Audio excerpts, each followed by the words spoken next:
tóxico es aquel que no tiene dentro de su estructura química átomos de carbono, para que más o menos tengan una idea. Vamos a comenzar con la intoxicación por plomo. La intoxicación por plomo también es conocida como saturnismo, plumosis, plumbismo y plombemia. Y esta no es una intoxicación que suele afectar solamente a un grupo de animales. Pueden estar afectados tanto grandes animales como pequeños animales, mascotas, incluso el ser humano también. Puede estar en contacto con pequeñas concentraciones de plomo. ¿Cuáles son las fuentes de intoxicación? Los artículos de construcción, pinturas a base de plomo, selladoras, masillas, soldaduras. A nivel doméstico, juguetes de plomo, componentes de tintas, impresoras. En la parte de automoción, todo lo que son baterías, aceites, lubricantes, tienen al menos un 50% de plomo en su composición. Tuberías de agua, que pueden estar hechas a base de plomo, munición de armas cortas y largas. Y digamos que en animales de granja, los pastos contaminados es una de las principales fuentes de contaminación. ¿Por qué los pastos contaminados? Se les puede ocurrir.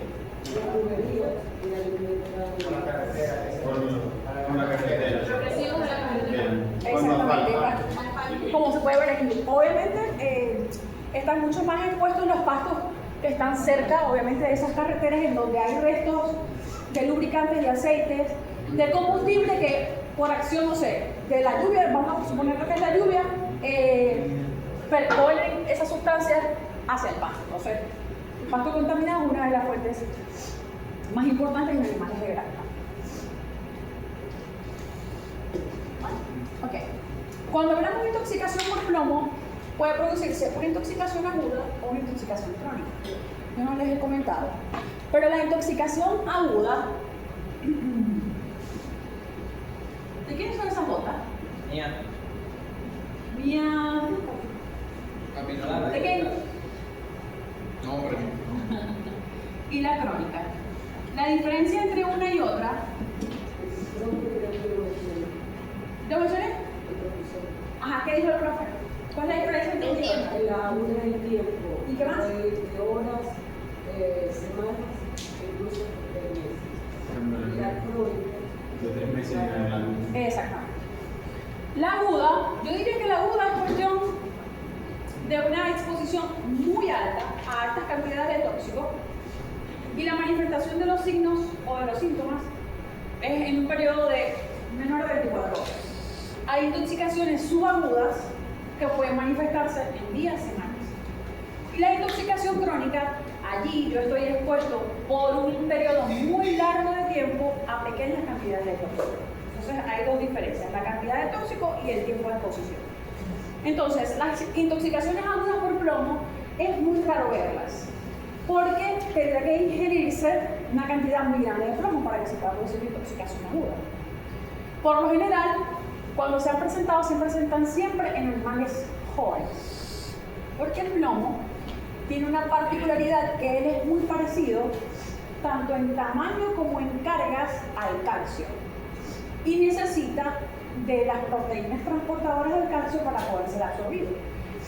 Entonces, en animales jóvenes, donde hay mayor cantidad de proteínas transportadoras de calcio, hay mayor absorción. Entonces, es en esos animales jóvenes en donde suele verse los cuadros de intoxicaciones agudas, aunque es bastante difícil porque es muy complicado que un animal se ponga una batería completa. Por poner un ejemplo, y se produzca la sintomatología aguda. ¿Cómo? No te entiendo. ¿Que cómo era cuando es aguda? Intoxicación aguda. La intoxicación aguda se produce por alta exposición al tóxico y periodos cortos de tiempo. Es una intoxicación aguda. Las intoxicaciones alimentarias, las más comunes por lo general, siempre son intoxicaciones agudas. Ustedes se comieron algo que tenía la presencia de una toxina y en cuestión de horas ustedes desarrollaron los síntomas. O puede ser que les dé diarrea, como les puede dar dolor de cabeza, o les puede dar urticaria o una Profe, ¿Ah? lo de que sean animales jóvenes en caso de las intoxicaciones agudas. Aguda, sí. Por lo... Es que es muy complicado que se vea. Puede presentarse en animales adultos, pero no sería por lo del calcio, sino por alta... exposición prolongada. No. En animales jóvenes es más frecuente que se produzca, pero en un animal adulto no quiere decir que no se pueda dar, sí se puede dar, pero tiene que consumir una cantidad muy elevada de plomo para que se produzca la intoxicación aguda. En animales jóvenes quizás consumen un poco menos, pero como ellos tienen esa predisposición de tener mayor cantidad de proteínas transportadoras de calcio, la absorción va a ser mayor. Así se va entendiendo esa parte del video. Cuando se produce la intoxicación aguda, se produce un efecto directo sobre el sistema nervioso central. La sintomatología que se va a observar es sintomatología netamente nerviosa. ¿Por qué? Porque como les había comentado, el plomo se aprovecha de que se parece al calcio y quiere suplir todas las funciones del calcio en el organismo. Entonces produce un desequilibrio intra y extracelular del calcio.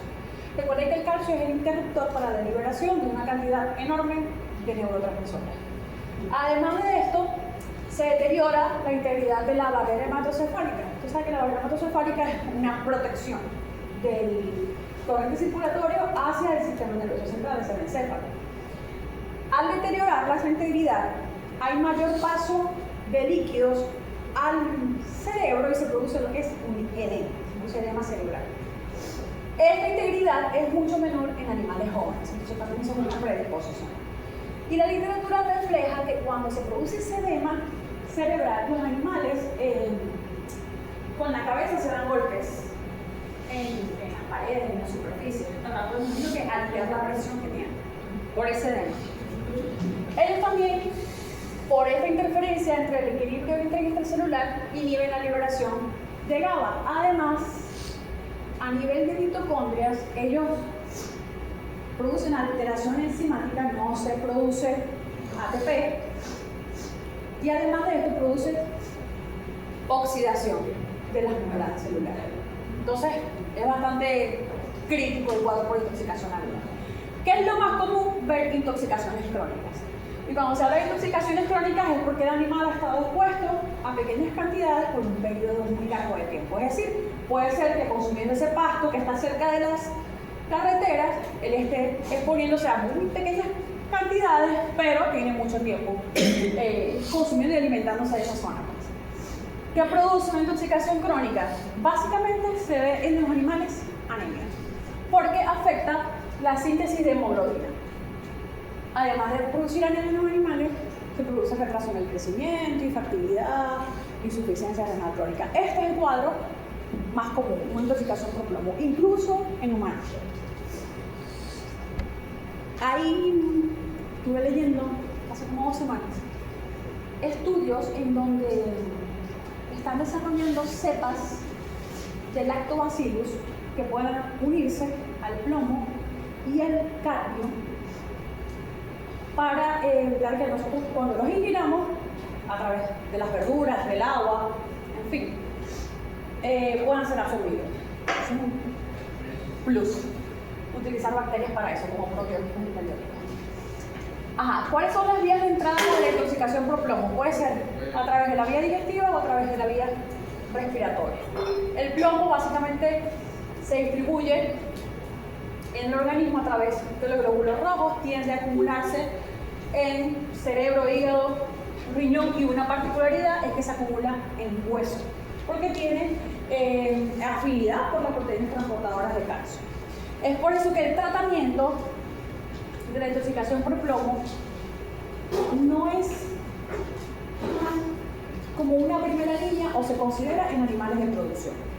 Un animal que tenga una intoxicación, que está diagnosticado con una intoxicación por plomo, se le puede aplicar el tratamiento, pero no se debería enviar ese animal a matadero. Porque como el plomo se acumula en hueso, aunque el animal esté recuperado de la intoxicación, puede haber una eliminación nuevamente de ese plomo que está acumulado y puede entonces permanecer residuos de carne, puede haber residuos de leche. Entonces esos animales no se utilizan, no se destinan para producción. Exactamente, que también mucha gente... No, y también se come el hígado también. ¿Se come? El hígado. El hígado, no el hígado. Para empezar por ahí. Ok, entonces en animales de producción, si se quiere tratar, se trata, pero esos animales no pueden destinarse tampoco a matadero. Además de que el plomo permanece mucho tiempo en los tejidos acumulados y eso va a tomar muchísimo tiempo en que sea eliminado para poder entonces enviarlo y que se pueda consumir. Más que todo el tratamiento está destinado a especies pequeñas, a animales domésticos. La absorción, bueno, como les había comentado, en los jóvenes hay mayor absorción que en el adulto, por lo que les había comentado de las proteínas transportadoras de calcio, y también se ve favorecida la absorción de plomo con la vacuidad del estómago. Cuando tenemos el estómago vacío, o el estómago vacío, va a haber mayor absorción de plomo porque este no va a conseguir otro componente con que unirse y que este no se pueda absorber. Y la eliminación a través de orina, heces y leche inclusive. Ajá, ¿cuáles son los signos clínicos? En la intoxicación aguda, básicamente estos signos de cólicos y diarrea se ven más que todo en pequeños animales. Pero en la intoxicación aguda, toda la sintomatología nerviosa es observable en grandes animales. Y en la intoxicación crónica, anemia, inmunosupresión, retardo en el crecimiento, insuficiencia renal crónica, infertilidad, entre otros. Esas son las especies que pueden ser afectadas, incluso las aves. Nosotros también. Ajá. ¿Cómo podemos hacer el diagnóstico? A través de una buena anamnesis, la observación de los signos clínicos. Puedo hacer exámenes toxicológicos, tomando una muestra de sangre, puedo tomar muestras de hígado, de riñón, y puedo también hacer un estudio radiológico en donde el hueso se va a ver mucho más radiolúcido de lo normal por la cantidad de plomo acumulado. Estos son los niveles determinantes. 0.3 partes por millón se considera un diagnóstico positivo si se acompaña de signos clínicos apropiados. Pero si el nivel supera los 0.3, mayor a 0.6, ya eso es un diagnóstico de toxicidad por plomo. Niveles mayores a 10 partes por millón en tejidos es suficiente para confirmar el diagnóstico de intoxicación por plomo. Ajá. ¿Cuál es el tratamiento? ¿Qué les dijo el profe de la diferencia entre lavado gástrico y inducción del vómito? El tiempo también. El tiempo que iba a ¿Qué tiene que ver pasar. el tiempo? Que el vómito solamente se provocaba si había pasado menos de 2 horas. Y A partir de 2 horas se utilizan los medicamentos. De 2 a 6 horas. A partir de 2 horas No, no. se De 2 a 6 horas los lavados. se hace un lavado Sí, gástrico. se utilizan. ¿Y por qué no puedo yo, si tiene 6 horas, administrar un médico? Porque ya Que ya estaría. Perfecto, están claros con eso. Podemos hacer un lavado gástrico o administrar eméticos dependiendo del tiempo en el cual ocurrió la exposición. Se pueden administrar anticonvulsivantes para contrarrestar los signos convulsivos. Un barbitúrico, no solo dio profe la clase de anestésico. ¿Me suena un barbitúrico? ¿What? Que sepan. No. no. Tampoco. Ay, en serio, un barbitúrico.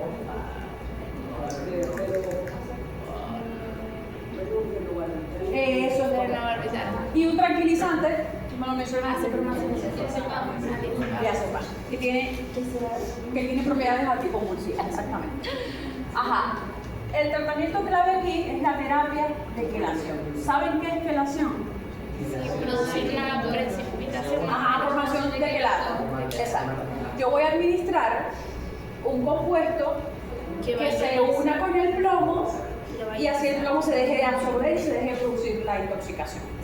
Por lo general se utiliza dimercaprol o heptacalcio. Pero como les comento, esto se hace principalmente en animales de compañía. Pueden administrar catárticos. ¿Saben qué es un catártico? ¿O se lo de pronto? Sí, eso es un protector gástrico. Es un laxante para eliminar el posible carbón activado que quede. Profe, ahí se lo pregunto. O, ajá. Pero el lavado gástrico y los eméticos serían para intoxicaciones entonces agudas. O para crónicas también. Sí, no, para agudas. Intoxicaciones agudas. Esto, estamos hablando aquí de intoxicaciones agudas. Pueden administrar hidrocloruro de tiamina, antioxidantes y obviamente retirar a los animales si se tienen identificado de la fuente de intoxicación. Entonces en el examen, básicamente lo que yo más pregunto es tratamiento. Entonces, ¿qué decir? Ajá. Ya pasamos el plomo, ahora se va a las intoxicaciones por nitratos y nitritos, siendo el nitrito el agente tóxico. ¿Cuáles son las fuentes de intoxicación? Básicamente, además del agua y el suelo contaminado con nitratos o nitritos, puede producirse porque se administra de forma accidental nitratos o nitritos confundidos con otras sales en la dieta diaria de los animales, por abonos artificiales, herbicidas, fertilizantes que puedan contener dentro de su estructura nitratos o nitritos. En algunas ocasiones pueden utilizarse para alimentar a los animales residuos de algunas industrias, como las queserías, que contienen grandes cantidades de nitratos y nitritos. Pero también sepan que existen plantas que acumulan de forma natural nitratos y nitritos. Eso también hay que tener cuidado cuando le damos a los animales. Agua y suelo contaminado. ¿Cómo?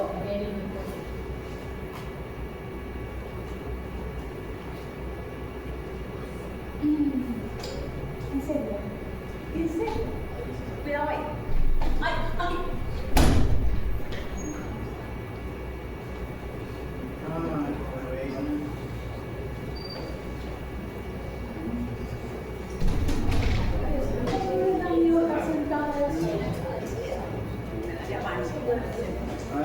Ajá. Esta es una tablita donde pueden encontrarse diferentes grupos de plantas que pueden tener concentraciones de nitratos. Está la avena, está el sorgo, el maíz, la remolacha. ¿No? La canola. No está ahí, pero tiene. Sí. Ok, muy bien. ¿Ustedes saben de eso por intuición? Perfecto, muy bien. Vamos a ver si no meto ahí la canola. Ok, ¿cómo se produce la intoxicación? Normalmente los nitratos ingeridos por acción de la flora luminal son convertidos a nitritos, CO2, amoníaco e iones de hidrógeno. ¿Qué sucede? Cuando hay altas cantidades de nitritos, el nitrito se va a unir a la hemoglobina y forma metahemoglobina. El nitrito se une al hierro de la hemoglobina. El hierro pasa de un estado reducido a oxidado, es decir, pasa de hierro ferroso a hierro férrico. Y en esta valencia que está aquí, que debería ir el oxígeno, porque la hemoglobina transporta oxígeno, no va el oxígeno, sino que ahí se pone el nitrito. Entonces forma metahemoglobina. Y esa hemoglobina es una hemoglobina que no está oxigenada, no transporta oxígeno. Entonces, ¿de qué se muere el animal? De hipoxia celular. Está transportándose una hemoglobina que no va cargada de oxígeno. Entonces, se produce muerte por anoxia tisular. Okay. Las vías de entrada, la vía oral, se absorbe a nivel de estómago e intestino. ¿Qué es lo que se forma cuando se junta el nitrito y la hemoglobina? Metahemoglobina.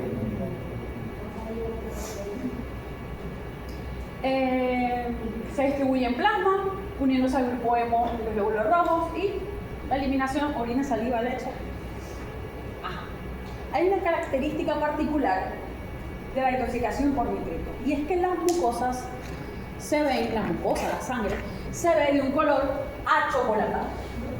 Entonces eso es no quisiera decir que es un síndrome patognomónico, pero bueno, es un aspecto característico de esa intoxicación. La oxidación que hay es por la oxidación que causa de la hemoglobina.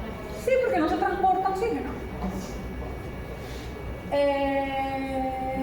Hay una fase hiperaguda en donde se ha registrado un 90% de metahemoglobina.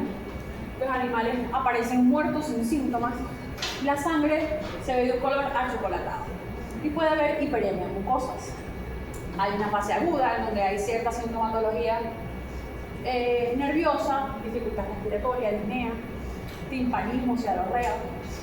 Y es frecuente ver mucosas congestivas o de color marrón. Y en una fase crónica se ha registrado que puede haber un 10 o un 20% de metahemoglobina.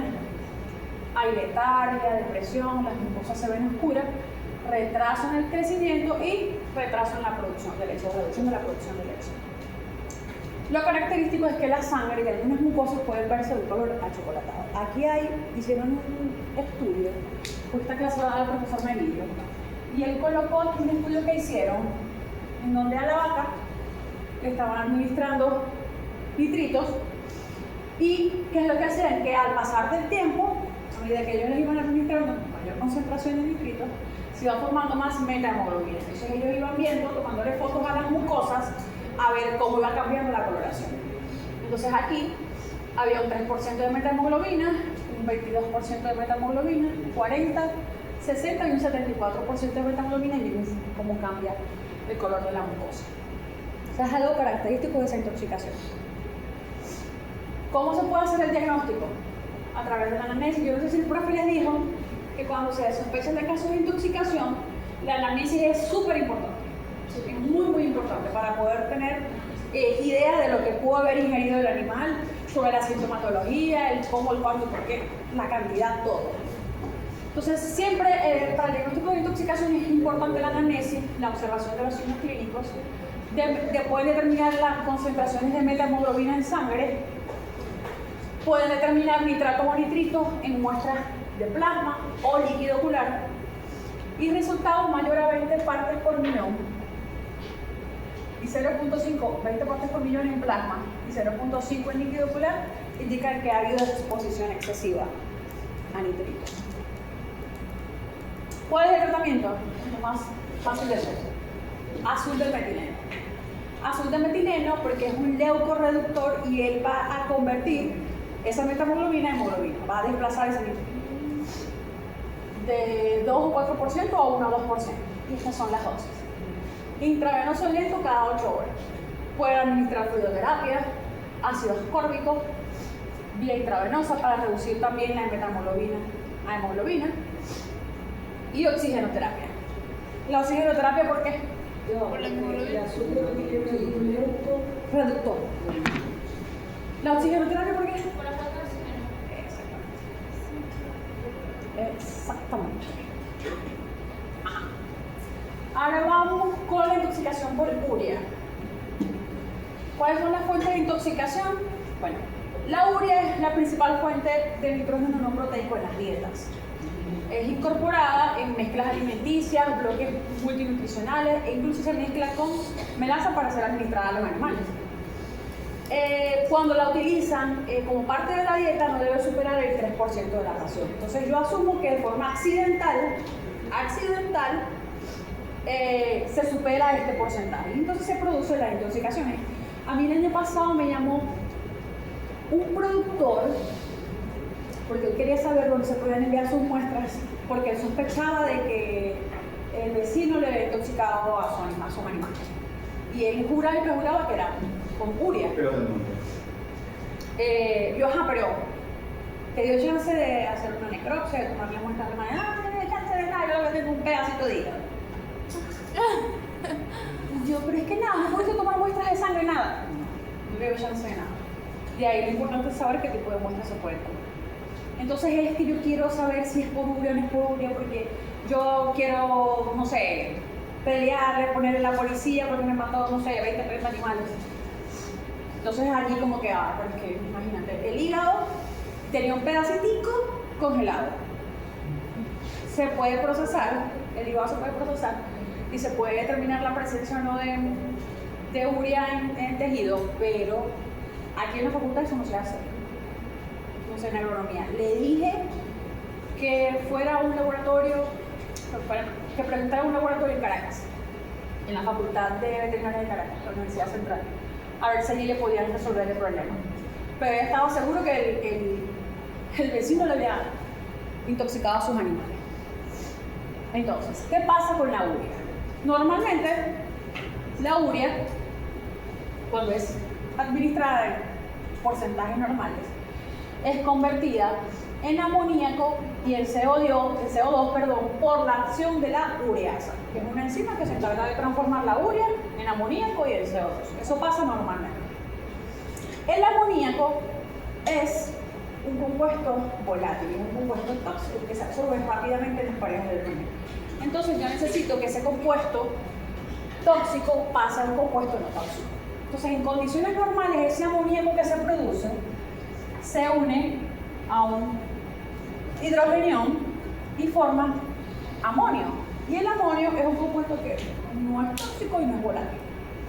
Pero ¿qué pasa? Que cuando hay exceso de amoníaco y tenemos deficiencia de iones de hidrógeno, ya este amoníaco no pasa a amonio. Sino que aumentan las concentraciones de amoníaco y este es absorbido a través de las paredes del rumen y se produce entonces la intoxicación. ¿Qué particularidad tiene? Es neurotóxico. ¿Ah? Aparte que es neurotóxico. Sí, ya lo van a ver más adelante. Se produce hiperamoniemia. Hay concentraciones elevadas de amoníaco en sangre. Entonces, además de que el amoníaco como tal te produce alcalosis ruminal y nada que afecte la flora ruminal es bueno, ni la alcalosis ni la acidosis. Además de producirte esa alcalosis ruminal, te inhibe el ciclo de Krebs, aumenta la glicólisis anaeróbica láctica, interfiere con el metabolismo energético, caos. ¿Cuál es la vía de entrada? Principalmente es la vía oral, absorción a través del rumen, se distribuye a través del torrente circulatorio y se elimina a través de orina, a través de la respiración y la saliva. ¿Cuáles son los signos clínicos? Todos estos que están aquí. Depresión, hiperirritabilidad, hay mucha salivación. ¿Cómo se llama la salivación excesiva? Okay. Rechinar de dientes, dolor abdominal, timpanismo, temblores musculares, incoordinación. Los animales pueden aparecer, algunos pueden aparecer ciegos. Convulsiones es un signo terminal de la intoxicación por urea. ¿Qué sucede? El pH ruminal por general es de 5 a 6. Cuando hay intoxicación por urea, puede llegar hasta 9. Entonces, ¿qué se produce en el rumen? Alcalosis. ¿Cómo se hace el diagnóstico? En base a la anamnesis, signos clínicos. Se puede determinar el nitrógeno amoniacal en muestras antemortem y postmortem. De líquido ruminal, sangre, suero y orina. Y él tenía hígado. Pero bueno, el hígado se puede hacer un proceso para poder extraer la presencia o determinar la presencia de nitrógeno amoniacal. Pero hubiese sido lo indicado que tuviese muestras por lo menos de líquido ruminal. Si no podía tomar muestras de sangre o suero o orina, ¿Y ese pedazo de hígado no se podría llevar al centro de enfermedades metabólicas? Ah, no sé, eso no se me ocurrió. Eso no se me ocurrió porque yo le pregunté a un laboratorio privado, no me acuerdo ahorita el nombre, y me dijeron de una vez que ellos no procesan muestras de orina. O sea, que yo le puedo haber dicho que era un pedazo de hígado. Pero podría ser también. Y el señor estaba loco por meter preso a veces. También se pueden determinar las concentraciones de amoníaco. Más de 2 miligramos por cada 100 ml de sangre indican exposición excesiva. Pueden medir pH ruminal o fecal, que si es mayor a 7.5 puede respaldar el diagnóstico en conjunto con la sintomatología clínica y todo lo que esté asociado a ella. El tratamiento es súper sencillo. Si yo lo que tengo es una alcalosis ruminal, ¿qué tengo que administrar?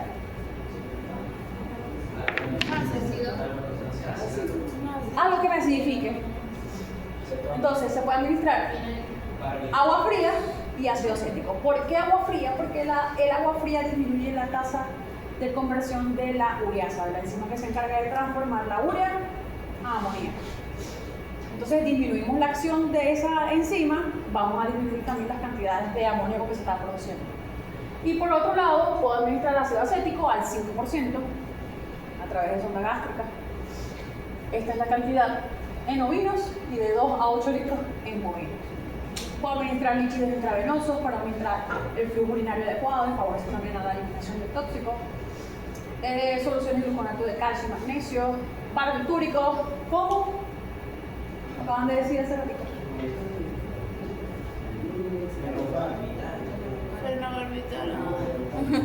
Se puede colocar un trocar si el animal tiene timpanismo, para acumulación de CO2. Y recomponer la flora ruminal también es una opción para el tratamiento de la intoxicación por urea. Sí, claro que sí. ¿Ya?